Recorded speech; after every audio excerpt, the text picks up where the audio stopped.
Hola, bienvenidos a esta lección número 4 del curso Seguridad Perimetral con Firewall IP Tables. En esta ocasión el tema que vamos a abordar es la arquitectura de IP Tables.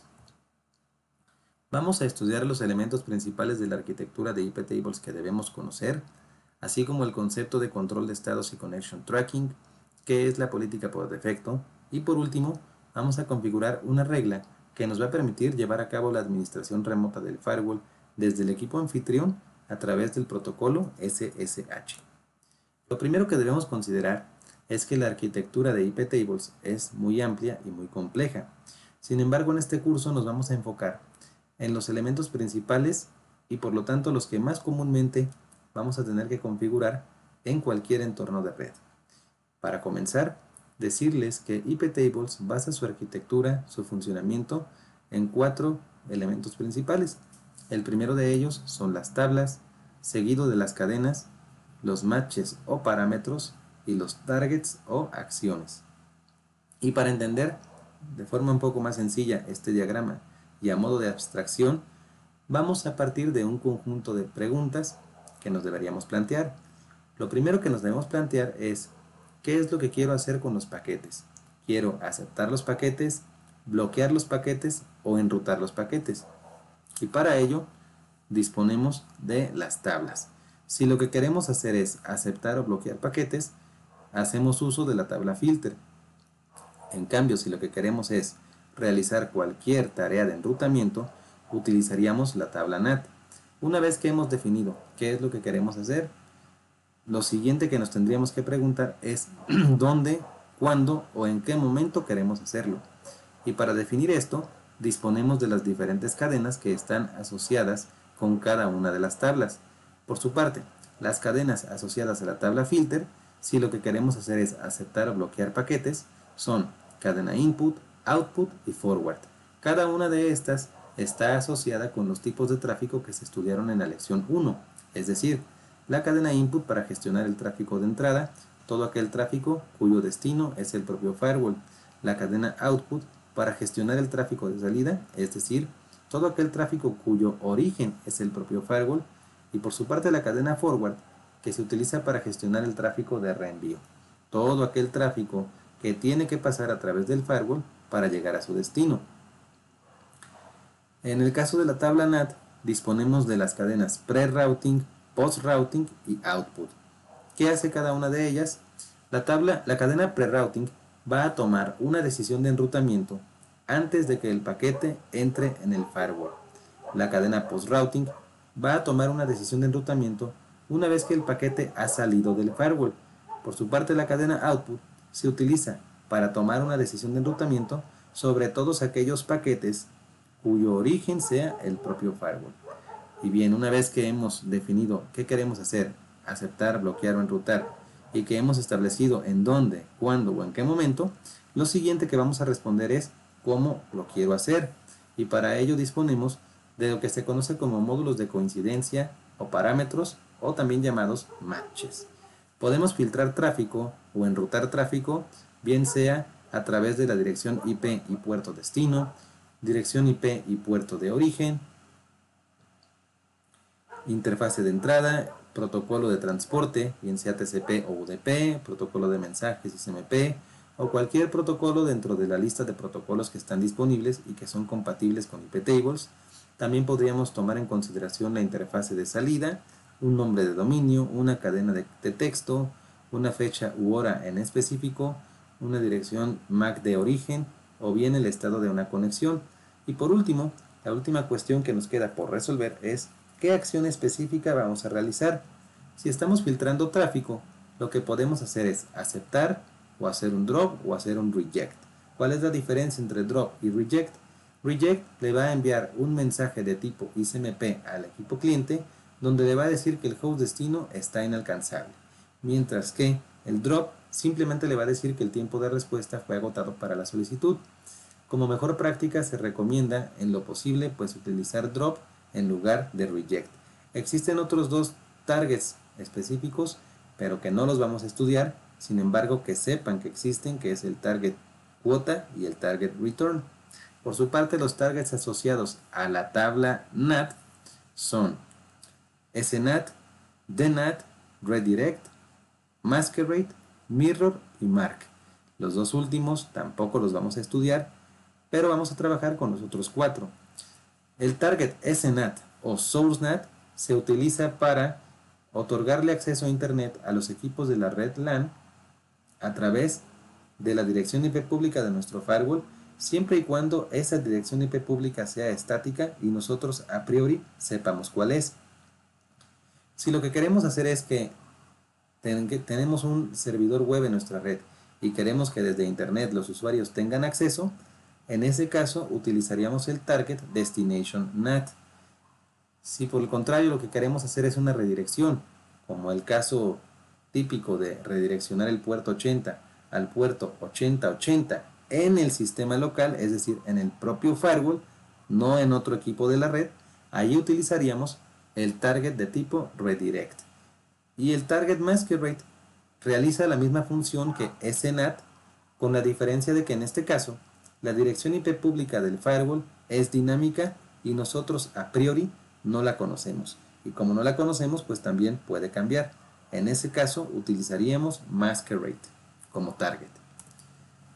Y bien, una vez que hemos establecido que iptables basa su arquitectura en 4 componentes principales que son las tablas, cadenas, matches y targets, lo que nosotros podemos hacer en conjunto con estos 4 componentes se denomina reglas. Y las reglas son las instrucciones de código en sí mismas, las cuales son definidas por el usuario e intentan coincidir con las características de un determinado paquete para tomar un curso de acción, que puede ser aceptar, hacer un drop, hacer un reject o cualquier otro de los que vimos en la lámina anterior.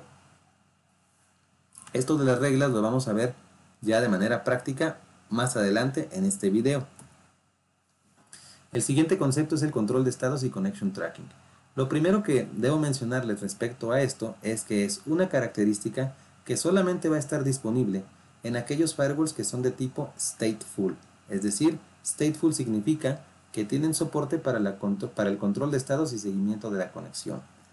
Por su parte, aquellos firewalls que son de tipo stateless, pues no soportan esta capacidad.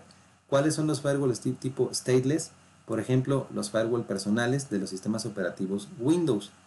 Y el control de estados y seguimiento de conexiones es una característica que le permite al firewall identificar si un determinado paquete, bien sea que pertenezca a una conexión previamente establecida, en cuyo caso estamos hablando de un tráfico establecido, o una conexión que está relacionada con otra conexión que fue previamente establecida, en cuyo caso es un estado de tipo related, o bien una conexión completamente nueva, o una conexión que es inválida y que por lo tanto no tiene nada que ver con el tráfico de nuestra red.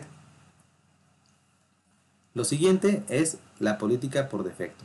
La política por defecto sencillamente es la acción que el firewall va a tomar cuando el paquete que esté analizando no coincida con ninguna de las reglas que tenga definidas por el usuario.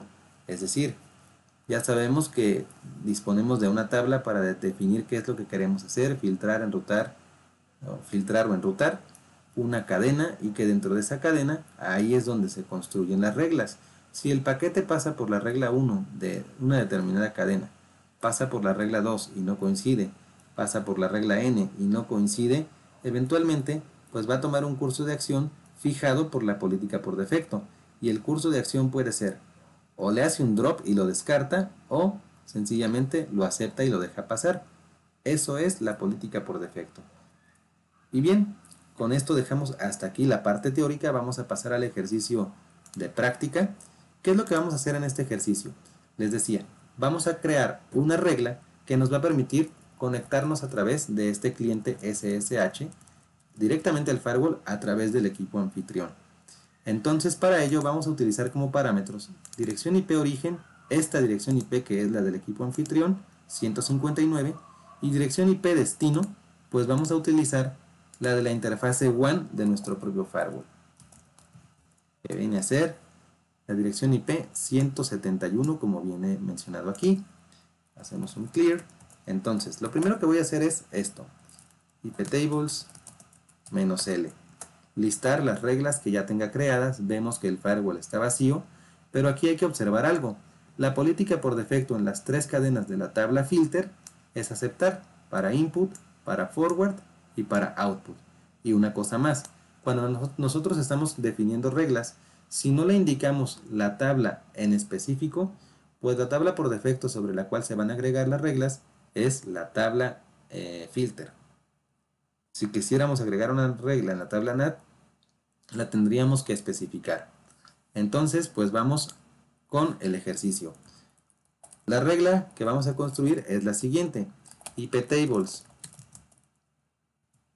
menos A. A significa append o añadir o agregar. ¿Qué es lo que vamos a agregar? Vamos a agregar una regla. ¿En qué cadena de la tabla filter? Porque no la estoy indicando. En la cadena input, porque el tráfico tiene como destino el firewall. Menos S para indicar el origen de la conexión. La dirección IP del equipo anfitrión 159. Menos D para indicar el destino de esa conexión.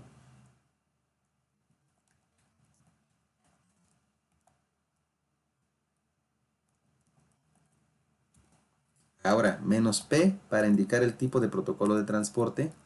Va a ser TCP. Y lo siguiente parámetro es menos D port para indicar el puerto destino. ¿A qué puerto destino se va a conectar el equipo anfitrión? Al puerto 22, que es sobre el cual opera el servicio SSH. ¿Y cuál va a ser el target que vamos a utilizar? Con el parámetro menos J, lo vamos a aceptar la conexión, el tráfico. Ahí está. Esta regla, pues ya está creada aquí. iptables menos L. Aquí está la regla que acabamos de crear. Sin embargo, aunque estamos conectados, lo estamos haciendo a través de la política por defecto, porque está dejando pasar todo el tráfico. Si yo modificara la política por defecto de cualquiera de estas tres cadenas y le pusiera un drop, o más bien de la cadena input u output y le pusiera un drop, pues inmediatamente me va a dejar sin conexión, porque pues ya no tendría manera de conectarse entre mi equipo anfitrión y el firewall. ¿Qué es lo que nos hace falta? Hasta aquí con esta regla estamos creando la conexión, la solicitud. El cliente se está conectando al firewall, pero nos hace falta una regla donde el firewall le responda al equipo cliente. Esa regla la debemos colocar aquí, en la cadena output, porque es tráfico que se origina en el firewall. Por lo tanto, haríamos lo siguiente. iptables menos A, ahora en lugar de input, sería la cadena output. Ahora bien, lo siguiente, menos S. ¿Cuál va a ser el origen de la conexión? La 171, que es el firewall. ¿Y cuál va a ser el destino? La 159, que es el equipo anfitrión. El protocolo sigue siendo TCP. Ahora el puerto no va a ser el puerto destino, sino que va a ser el puerto origen, porque es la respuesta del firewall al equipo anfitrión. Puerto de origen, el puerto 22, y el target o la acción pues también va a ser aceptar. Ahí está. Si hacemos un iptables menos L, aquí están las dos reglas. Ahora sí, si yo modifico la política por defecto, tanto en la cadena input como en la cadena output, y le pongo un drop, voy a poder seguir conectado porque ya establecí estas reglas. Sin embargo, debo aclararles que aunque va a funcionar, estas reglas no son eficientes y no son seguras. ¿Por qué? Porque en ningún momento está llevando a cabo el seguimiento de la conexión o la gestión de estados. Esto es un primer ejemplo. Vamos a ir avanzando en el curso y vamos a ir trabajando con ese módulo de gestión de estados y seguimiento de la conexión. Por lo pronto, sepan que esta regla va a funcionar, pero no es eficiente y tampoco es 100% segura. Este tipo de regla funciona o sería la única opción que tendríamos en un firewall de tipo stateless. IP tables menos P input, y ahora voy a decirle drop. iptables menos P output, le voy a decir drop. iptables menos P forward,